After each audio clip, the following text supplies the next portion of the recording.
Buenos días, doctora Isabel Urbina. A continuación vamos a realizar el examen físico reumatológico. Debemos recordar que este se realiza desde las articulaciones distales hacia el esqueleto axial y a su vez este se realiza de forma superior a inferior. Por lo que las primeras articulaciones que vamos a evaluar son las articulaciones de la mano y de la muñeca. Debemos recordar que para el examen reumatológico únicamente se utilizan dos tiempos del examen físico, así como es la inspección y la palpación. La inspección nos va a permitir visualizar si existen alteraciones vasculares como telangiectasias o a su vez si existen alteraciones en el lecho unguial como acropaquia. Mediante la inspección también vamos a determinar si existe la presencia de nódulos, que estos se pueden ubicar en las articulaciones interfalángicas distales, como son los nódulos de Heberden, o en las articulaciones interfalángicas medias, como son los nódulos de Bouchard. Mediante la palpación, nosotros vamos a identificar si en la articulación se presenta síntomas de inflamación, como esto puede ser tumefacción o dolor. Para evaluar los movimientos le pedimos al paciente que realice los movimientos activos, que mueva los dedos de la mano. Y también vamos a evidenciar si existe compromiso articular cuando se realiza. La siguiente articulación que vamos a evaluar es la articulación del codo, para lo cual se le pide al paciente que mantenga fijo su hombro. Mediante la inspección vamos a denotar características de la piel que cubre esta zona que nos pueden orientar a patologías reumáticas. También vamos a determinar si existe la presencia de escoriaciones o nódulos. Mediante la palpación vamos a determinar si existe dolor o tumefacción que pueden indicar compromiso articular. Y también vamos a identificar tres estructuras como es el epitrócleo, el olecranon y también el epicóndilo. Para evaluar el arco de movilidad se le pide al paciente que estire el brazo, que realice movimiento de extensión, y estas tres estructuras como el epitrócleo, el olecranon y el epicóndilo van a estar formando una línea recta. Mientras que si se le pide al paciente que realice una flexión en 90 grados, estas estructuras van a formar el triángulo de Hutter. Para evaluar la movilidad se le pide al paciente que realice movimientos de extensión, a su vez de flexión de 90 grados, también movimientos de extensión y supinación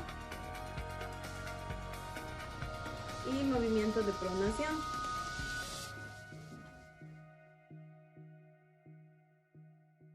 A continuación vamos a evaluar la articulación del hombro.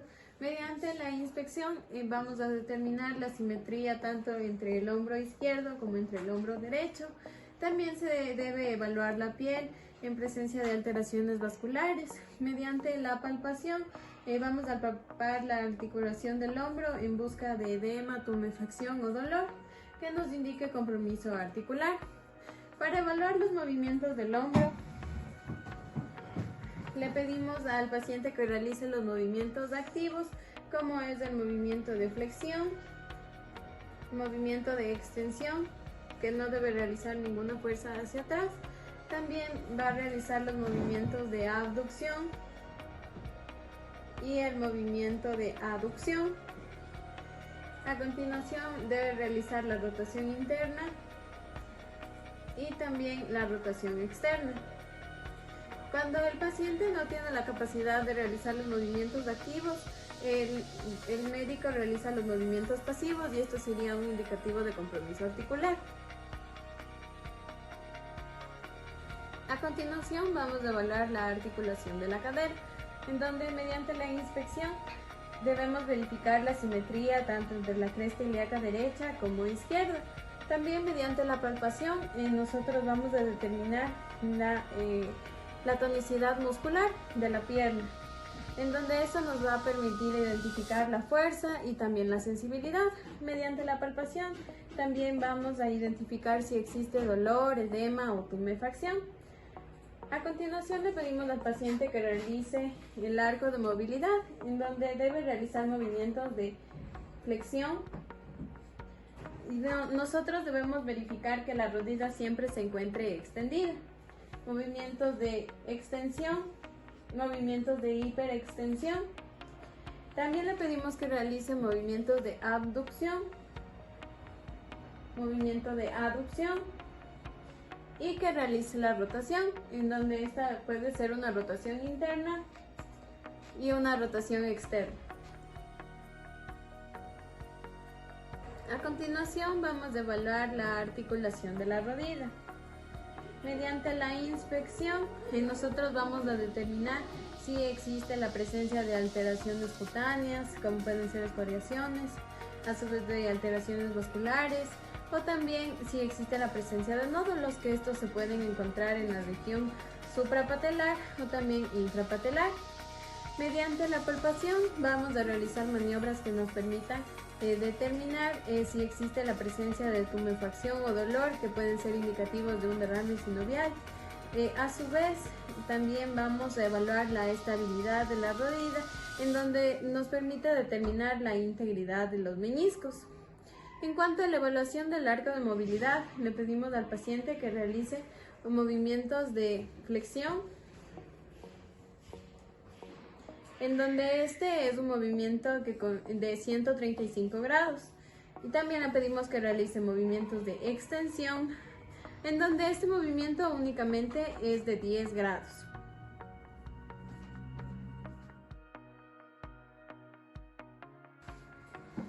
A continuación vamos a realizar la evaluación de las articulaciones tanto del tobillo como del pie. Mediante la inspección vamos a evaluar la articulación del tobillo, en donde debemos identificar alteraciones cutáneas, como pueden ser escoriaciones, o a su vez debemos identificar si se encuentra la presencia de signos de inflamación, como es el rubor o también el edema. Mediante la palpación nosotros vamos a determinar si existe dolor en la articulación. También debemos evaluar la integridad de los malleolos, tanto externo como interno. En cuanto a la evaluación de las articulaciones de los dedos del pie, debemos verificar su integridad, puesto que las alteraciones van a ser indicativos de patologías reumáticas, y también debemos evaluar la integridad del dedo pulgar, en donde sus alteraciones van a ser significativas para determinar una patología urémica. En cuanto a la evaluación del arco de movilidad, le pedimos al paciente que realice movimientos de extensión, movimientos de flexión. También le pedimos que realice movimientos de abducción, movimientos de aducción. A continuación vamos a realizar la evaluación de la columna vertebral, en donde debemos recordar que esta evaluación se realiza de forma cefálica hacia caudal, por lo que el primer segmento a explorar es la porción de la columna cervical.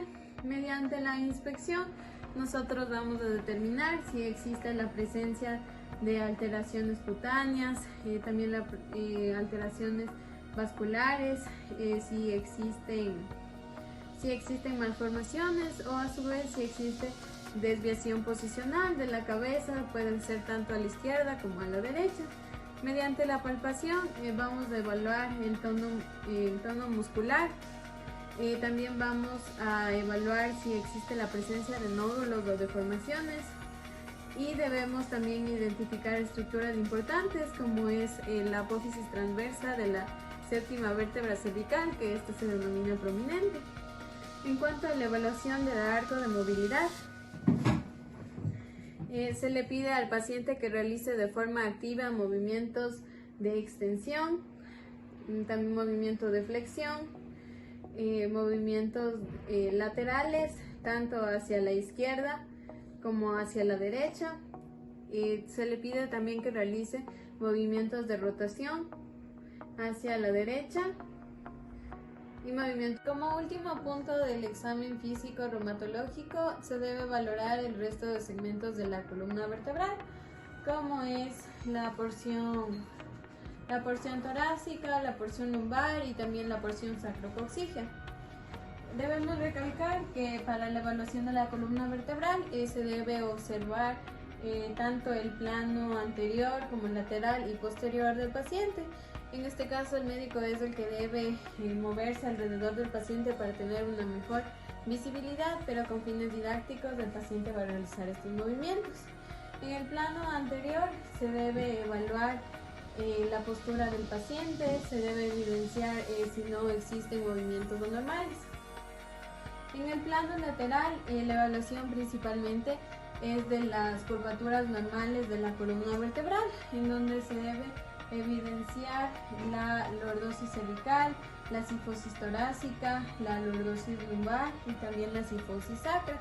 Debemos evaluar si existe la presencia de curvaturas normales. En la porción posterior del paciente, mediante la inspección, principalmente se evalúa la dirección de la columna vertebral, por lo que debemos verificar que las apófisis transversas de las diferentes vértebras que conforman la columna se encuentren alineadas. Para la valoración del arco de movilidad se le pide al paciente que realice movimientos de flexión, movimientos de extensión, también movimientos laterales y por último los movimientos de rotación. Muchas gracias.